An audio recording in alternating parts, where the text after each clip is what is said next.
Hey guys, so today I'm gonna be here to talk about self-care. Um, Self-care is such an important topic, and I feel like people are always like, oh, self-care, self-care, but no one ever talks about what that entails. And I'm sorry, I'm not gonna blow up the slides. I recorded this twice already, and for some reason it won't let me show any of the images. So this is like my third time recording. But I do think that this topic is so important. So, first thing, cooking for yourself. Cooking for yourself is so underrated, I would say, because you are what you eat. And when people talk about self-care, a lot of times they're just not really talking about things that help you internally. I think cooking is the most important thing I have in today's slides because it's something that is a life skill. It benefits you all around. You can cook for the people you love, cook for yourself, for your own health. Um, I recommend like buying frozen fruits and vegetables. Uh, because a lot of that stuff is pretty cheap. I mean, it used to be like $2. Now it's like $5 for like a small pack of frozen mixed vegetables because the economy. um, but still, it's something that I definitely do uh highly recommend because you are what you eat. You want to eat something healthy, take care of your body, make sure it's doing good. Next, I have here a dish I like to make, which is molokhia. It took me a while to learn how to really cook. It took me like a year of just being really bad at it and literally throwing up food I ate. It takes time. You're not going to get it exactly, but there's a lot of beginner recipes on YouTube. You're going to suck at first, it's trial and error, but you're going to get it eventually. You're going to get it. Um, Here I have like the shrimp fried rice was the first thing I learned out of YouTube. And you see here, there's so many videos. Um, I watched this woman, I don't think she has a cooking channel anymore. Um, there's so many videos.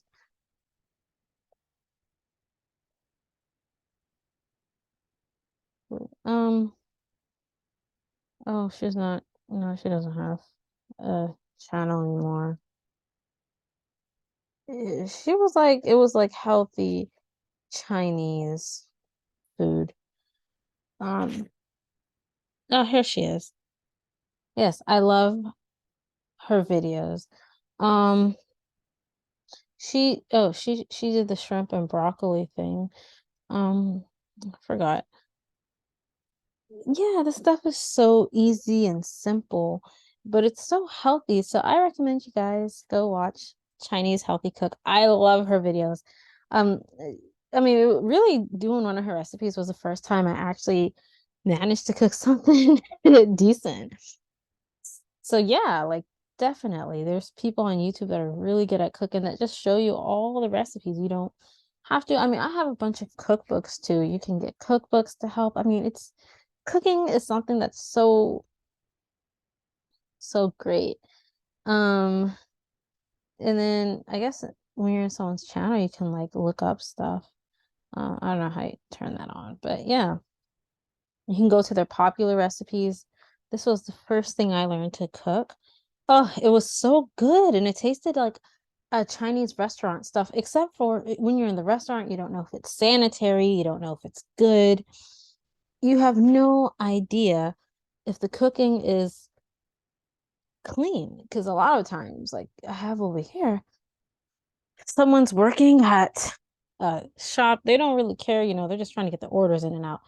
You don't know if their gloves done touched the floor, cockroaches walked all over, and then they picked it up and went ahead and touched your food. I mean, these folks, look, I ain't gonna lie, these folks are nasty and they're not gonna say anything until like they quit. You know what I mean? So that we have the Duncan um nuts exposed TikTok thing where the girl shows all the stuff. She said like some of the stuff was I think expired, but they still gave it to customers, right? Because you quit. That's why these people are exposed in these places. That's why you need to go ahead, cook for yourself. You don't know. Child, that's so nasty. You don't know if it's sanitary or not. These folks are not getting paid enough to even make sure it's sanitary. Look at that. Wait, let me see if I can. It's just, whew. This is why we need to learn how to cook for ourselves. So yeah, Miss Chinese Healthy Cook, I'm subscribed to her on this channel too. She is that good. I love her. I love her videos. So yeah, y'all go ahead and watch her videos. There's so many good YouTubers that teach you how to cook good, healthy recipes.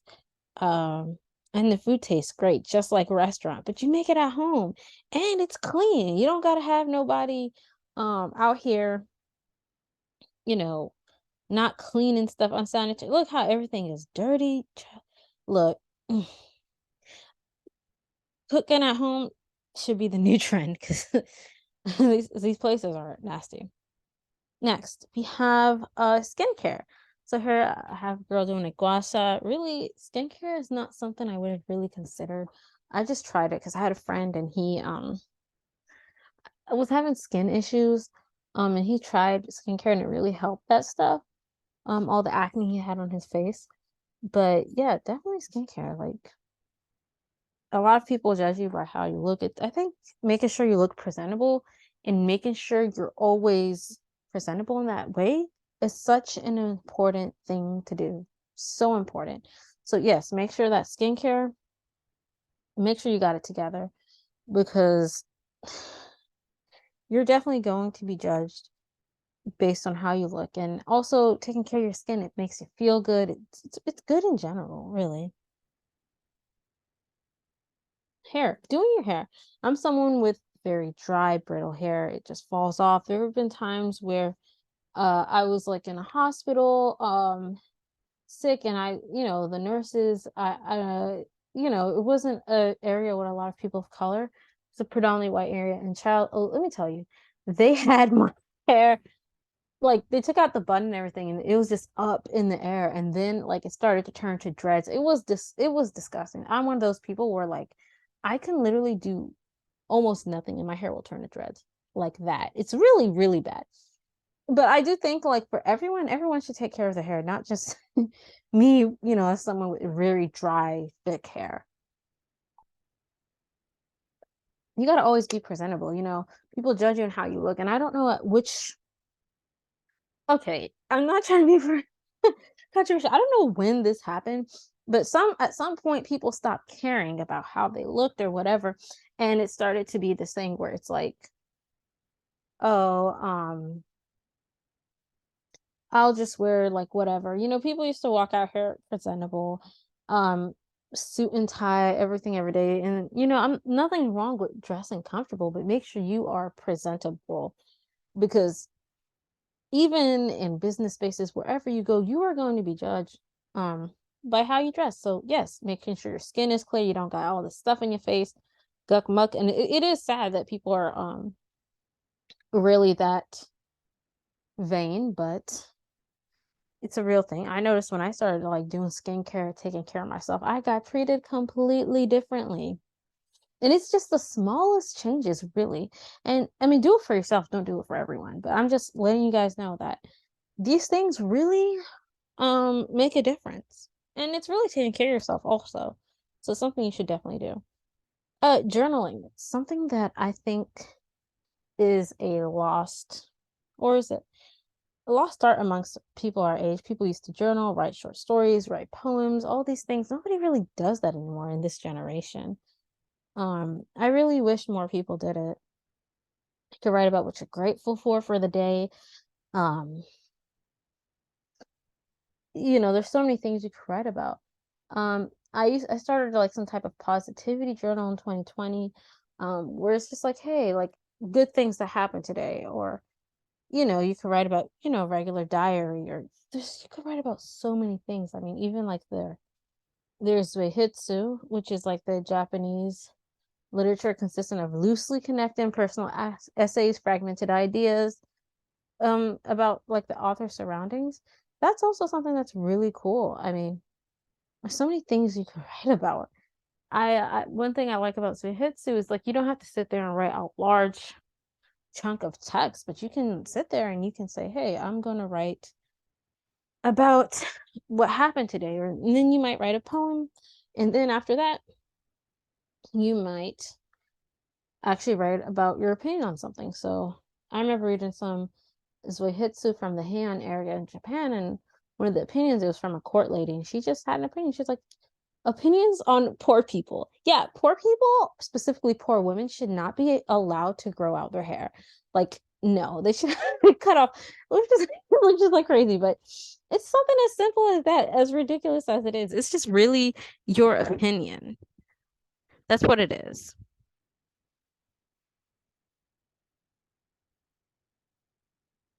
Then here we have journaling. Journaling is so I mean drawing. Drawing is such it brings so much joy to me, at least, you know. I think drawing is really one of those things that is underrated. Um and it's it could be any form of art, not just drawing. It could be dancing or like anything, designing clothes. Oh yeah, sewing. Yeah, I mean, really, you could go crazy with this. So yeah, it's like I guess this kind of goes into hobbies. But yeah, drawing. I got that here. That's something that's so soothing for a lot of people. You don't have to be like a realist or whatever. I mean, I think drawings and paintings are so beautiful. I remember I used to watch this guy on YouTube back in like 2016, and I thought I was into like realism, that type of art. But then I found that he didn't draw that type of stuff, and I found that I really liked his art. Then I told myself, well, why can't I do my own thing? Like he's not drawing perfectly, I mean, but that's not what it's about. I think you'll find that you love it anyway. Here, um, just writing a book or a short story. I mean, I feel like a lot of well, maybe nowadays people are creative differently. A lot of people doing like TikToks and like video online format stuff. Graphic art is also cool. But nope, I feel like a lot of people don't really write stories like they used to because all of us live on the internet. Or a lot of us live on the internet anyway. So, yeah, writing is important, I think. Um, I feel like nobody our age really does that anymore. That sucks because I don't want like books and all this stuff to kind of die out. So yeah, writing short stories, having more art stuff here. Just really being creative is important. And also, going out. We live in the Washington, D.C. area. We're next to so many things. It doesn't hurt to go out. Um, DC, all you gotta do is like walk around. A lot of the best things are free, the museums, everything. So yeah, going to see a play is nice also. I love plays, but I mentioned this in I think a couple videos back where like a lot of people are like, oh, that's some white people stuff. Don't let people just discourage you from doing cool things or things that you might think is pretty cool just because it's quote unquote not acceptable socially or whatever. I mean, it's not it's not hurting anybody. I don't care. I've also like kind of want to get into hiking and stuff, that's another thing. My friend got into ballet. It's something she absolutely loves, and it brings her so much joy.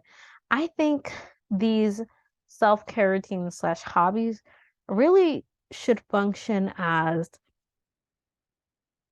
like sometimes things go badly, and if everything around you is going badly, but you have one thing like ballet that is the light of your week, it makes going on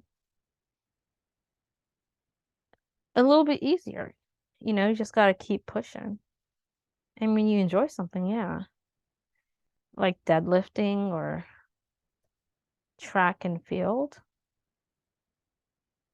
that's definitely something that could help you move on and move forward. But that's all I have for today. Um, I encourage everyone to find hobbies or self-care routines that really are something they can look forward to every week, because I don't want it to just be like, oh, I'm self-caring. It has to be something you like, something you enjoy, but also something that if everything else in the world goes wrong, you can at least say, hey, I got ballet practice, or I got track, or I'm lifting weights today at the gym, or I really enjoy making pastries. I got that going on for me, something like that to look forward to. Um, but that's all I have for today. I will see you guys next time with my next video. Um, yeah, so bye.